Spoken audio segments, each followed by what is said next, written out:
Hi all, and sorry for my stuffy voice. I am still a little sick, but that doesn't stop me from keeping working. In this video, we are going to do a brief breakdown of all of the Force powers you can take in Star Wars Legion. Most Force users in the game can take two of these powers, and many of them have viability and feel like must-takes. However, make sure you know what you want to achieve with your mini before you play the game. A lot of Force users have Master of the Force, which lets them auto-ready exhausted cards for use. So keep that in mind when I talk about the exhaustible ones. If not, you do have to spend an action to recover them. There are light side and dark side exclusive powers, both of which have pros and cons, but by the end of this video you'll be able to tell what each one is and know what your enemy can do to you. We're going to go over the generic force powers first. Battle Meditation gives you the ability to issue an order to any friendly unit on the battlefield.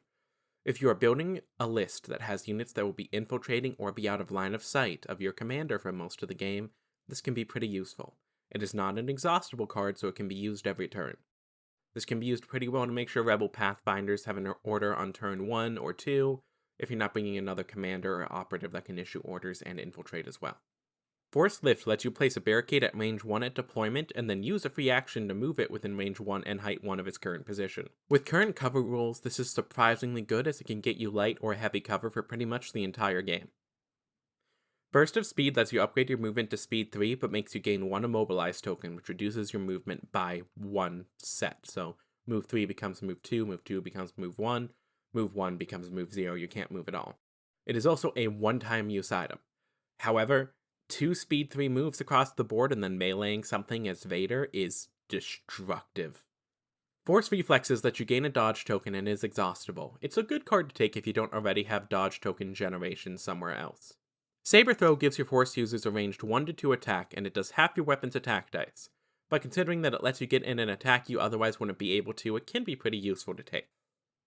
Force Push can be amazing. It is an exhaustible card. You move an enemy trooper unit within range 1 at speed 1, even if it's engaged. This lets you save units from death in melee, and can bring other enemies into your melee range if your movement couldn't get you there, effectively increasing your threat range by another movement token. And our last two generic force powers are Force Barrier, which is an exhaustible card that lets you cancel 1 crit or 2 normal saves for a friendly trooper unit at range 1.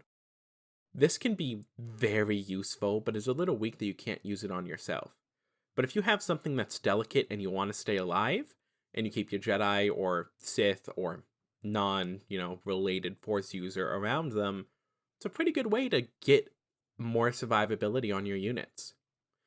And finally, we have Force Guidance, which lets you choose up to 2 friendly units within range 2, and it gives them a surge token. Pretty situational, but still can be very useful on clone lists or in spots where you're not normally going to get surge token generation, but you want it. Now on to the light side force powers. There are currently only 2 in Star Wars Legion. Jedi Mind Trick is an amazing way to shut down most enemy core units. It is an exhaustible card, putting 2 suppression tokens on an enemy trooper unit at range 1 to 2. Which can prevent most core units from being able to do anything but sit and wait.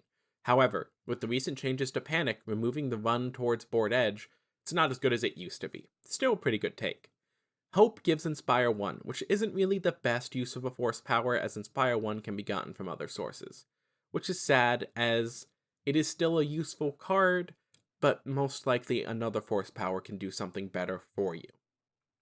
The dark side hit the jackpot with 3 really good force cards. Anger lets you generate aim tokens for each wound you take, which can make your force user so much more deadlier. Fear lets you radiate that energy of darkness around you and lets you put extra suppression out. This can be good or bad depending on your matchup, but still a fun take and viable. Force Choke is a dark side only card that is amazing. It lets you deal out a wound every turn that the enemy cannot save. It can be a good way to finish off already damaged units, or take away that last wound on a pesky bodyguard or 2 wound unit, and while it is exhaustible, and now cannot be used on any commander or operative minis, it is still amazing.